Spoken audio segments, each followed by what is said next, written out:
Good evening, subscribers, and thank you all of you who have subscribed, and welcome to those of you who are new to the channel. Wanted to take a little break from narcissism in this video because while that is seemingly the most important topic I talk about, it's also quite dark and draining mentally and emotionally to continually talk about it. But it's still going to be the focus of this channel. However, I have been neglecting the other aspects of the channel, like the INFJ part. I try to help out ENFJs too because they're just so sweet. And we have a lot, INFJs and ENFJs, a lot of overlap too. I'm going to get more into the witchcraft stuff too, even though people unsubscribe every time I talk about witchcraft. But, I'm going to talk about Lilith some more. And if you are, of the Abrahamic faiths, like it or not, Lilith is part of your mythology. And I would specifically say if you are of the Abrahamic faith and female, you need to know who Lilith is, particularly if you do seek any type of empowerment against like patriarchal systems, because she rebelled first. Yeah, I mean, she was the original rebel if you follow the Abrahamic faith, because she was Adam's first wife who rebelled. They were the first two people. They tried to brush her under the rug, but it didn't work out so well because nobody tells Lilith what to do, and she makes her presence known quite obviously. If you invoke Lilith, you know if you did it right or not. But back to my topic. I wanted to do a Sigma male video, another way of how we're these, freaks of nature, how Sigma males in a lot of ways embody what women say they want, except for there's one major catch. We're introverted, so we're not about peacocking around and trying to show off. We'll show off to you one-on-one, but like as far as showing off to a crowd, it's like, why? I'm trying to impress her, not everybody here. It's like, I don't know what the rest of you think.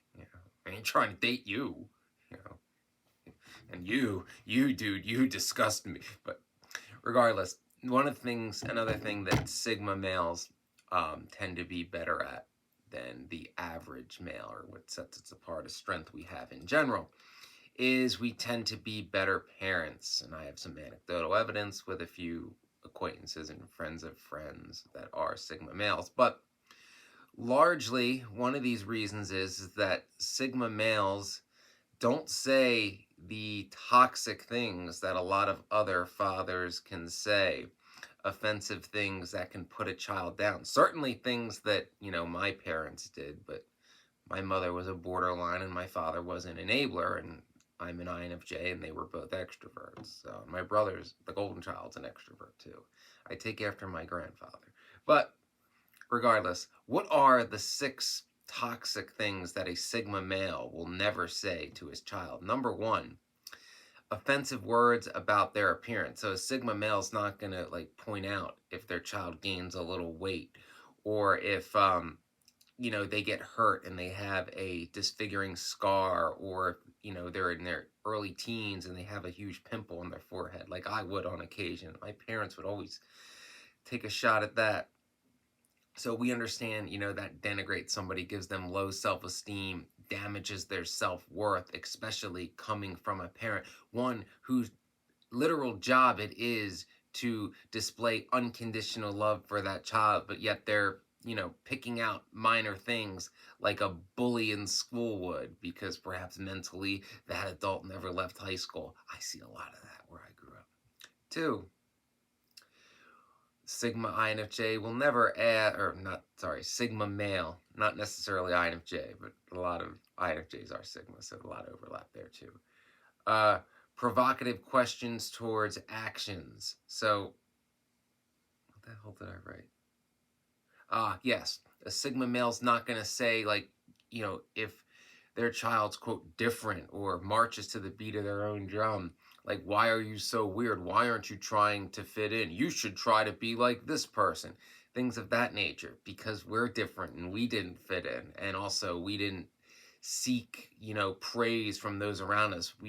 Sigma males exhibit a lot of the same traits as alphas. We're not pushovers like betas, but we don't feel the need to show off too. But we can step up and take charge when the situation calls for it, not just because like, me big shot, me in charge. But for example, if I'm at work and at the country club and somebody has a heart attack, as an EMT, I'm going to take charge because I'm the one who's trained to handle that situation. I would have no problem telling people what to do because, a Sigma steps up and takes charge when they know they're the most equipped to handle that situation. And Alpha thinks by definition, because they're them, they're always the most equipped because, they're big dog.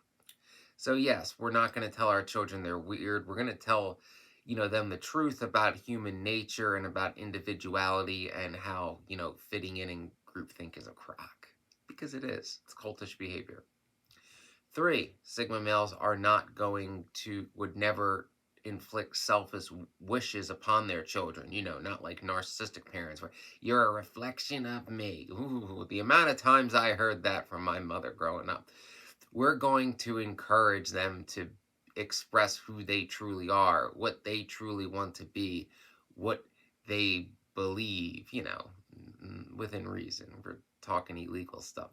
That's a little different, but basically a good example that everybody would probably be aware of, and I've mentioned this before.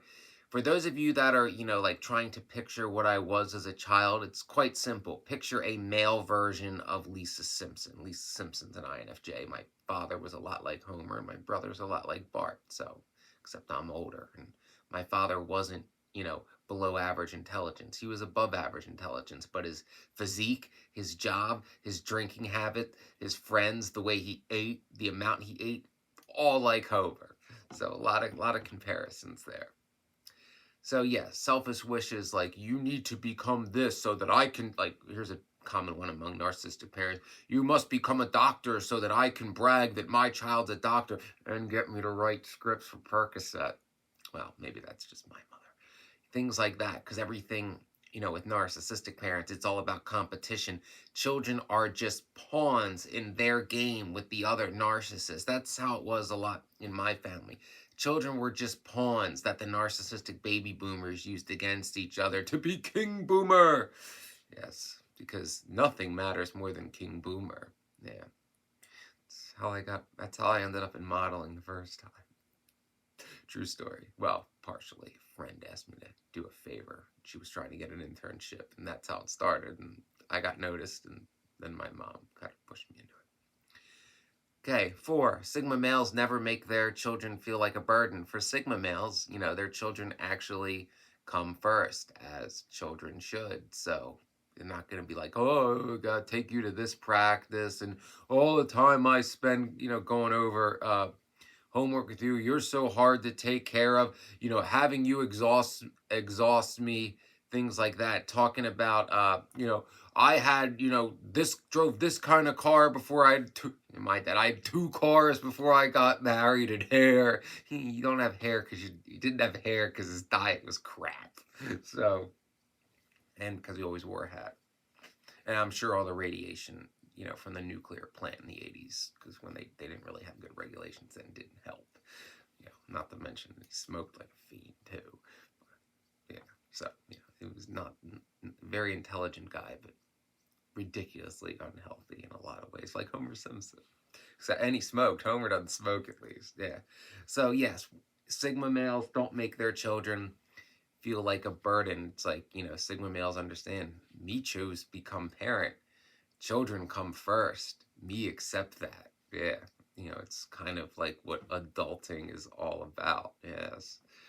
5, we don't have unhealthy comparisons, like that's toxic as well. Telling, children like, why can't you be more like so-and-so, or so-and-so got this, so-and-so. Well, it wasn't really about grades because my grades were up there. I was in the honors programs and AP and all that fun stuff, gifted program, but it's like, so-and-so's got the Letterman, so-and-so's so popular. It's like, so-and-so's dating her and she's a popular girl. Like, who hadn't dated her?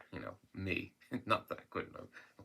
they did. But yeah, things of that unhealthy comparisons, like parents encouraging the importance of high school culture, which I'm going to tell you, if you're young, as long as you're not like, if you're not planning to stay in the town where you went to high school in, nobody cares, you know, what you did in high school, how popular you are, who you did, things of that, because of where you end up, like college and then, the real world, nobody knows those people. Nobody knows if they're a big shot or not. It's just a little, little truth that narcissistic parents who mentally never leave high school won't tell you.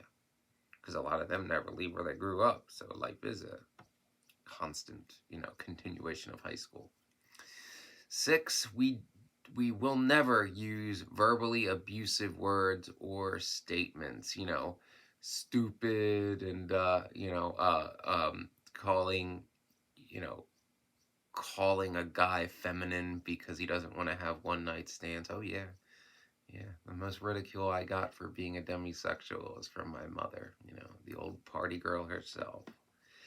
So things of that nature, not going with the program or, being a freak, being an outcast, being weird, things of that nature. Sigma males aren't going to do that. And a lot of parents will, because to them, it's not about, their children being comfortable with who they are and being able to express who they are.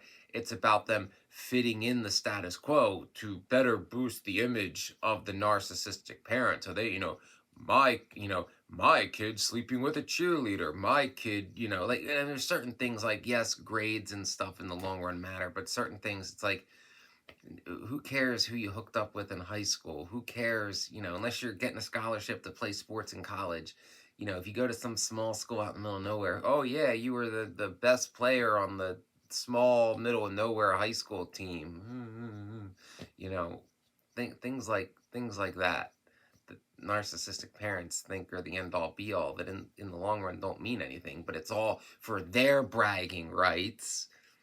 Yeah, Sigmas aren't about that. So I just wanted to make this video, to further differentiate how Sigma males are different from, the majority of men and women. Just Sigmas in general, male or female, are quite different, in a lot of ways from most people. And I'm going to keep explaining that because a lot of people wonder what Sigmas are now. And as one, I'm going to keep explaining it the best I can.